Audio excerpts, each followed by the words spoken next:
Katulad po ng madalas kong sabihin, ang sistema ng kaisipan na itong mga Duterte, katulad ni Sara Duterte, ay yung magmalinis na akala mo wala talagang bahid. Akala mo walang mga katiwalian. Maigi pa sana kung kayo ay sige, nagmamalinis. Pero ang sistema kasi, ang ginagawa nila, ipinapasa, ibinabato sa iba yung kanilang mga kabulastugang ginagawa.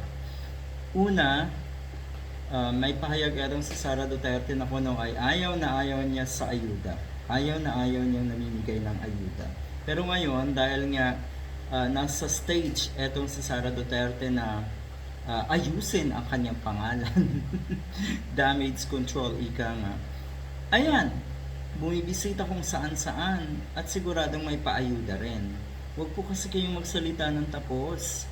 Wala lang kasi kayong masabi tungkol sa iba at kalaban nyo, yung mga kalaban nyo. Kaya kung ano yung gawain nyo, ipapasa nyo sa kanila. Eto, sino ba ang natumbok dito? Sabi kasi niya, ang vote buying ngayon nakatago na sa pangalang ayuda. AICS, AKAP, tupad. Wala akong masyadong idea kung anong kalakaran sa mga ganitong klaseng uri ng ayuda. Pero totoo, napakaraming ayuda ang gobyerno ngayon. At negatibo minsan ang epekto dahil katulad dito sa amin, mukhang wala na halos or kukonti na lang yung nagtatanim dahil nga may mga paayuda na.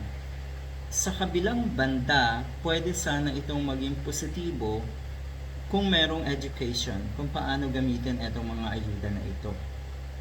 Pwedeng inegosyo dahil sa, di ba? Ganun dapat may kaakibat na edukasyon. Hindi lang yung ikaw ay namimigay araw-araw or kung anumang oras dapat mamigay. Unang-una, pera ninyo yan. Pera yan ng bayan. Huwag kayong magpadala dyan. Yun daw. Yan po ang tinura na lang sa Sara Duterte. Pero sabi nga ng mga netizens, tama, pera ng taong bayan.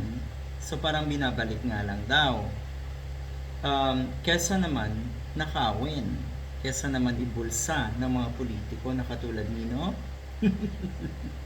O diba? So dito, sino ba yung mga epal kung tutuusin, kung titignan natin, na pag may mga ganitong klaseng assistants na andyan at nakabalandra yung kanilang pagmumukha.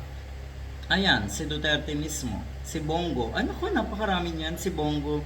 Kasama na rin si Amy Marcos. Makikita mo kung saan-saan pag may mga ganitong klaseng paayuda. Si Bato de la Rosa, syempre. Ayan lahat tupad. Welcome to the assistance individuals in crisis. AICS, yun pala yun. Payout, kung ano-anong klaseng payout.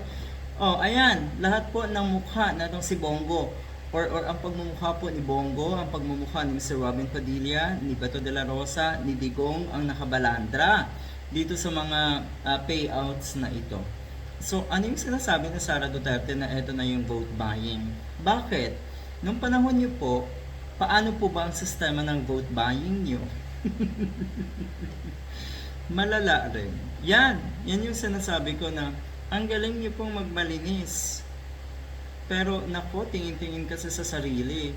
So eto, sa panahong ito kasi ang mga kababayan natin ay napaka-resourceful. So huwag tayong magsalita talaga ng tapos dahil babalik at babalik yan sa inyo. Good luck.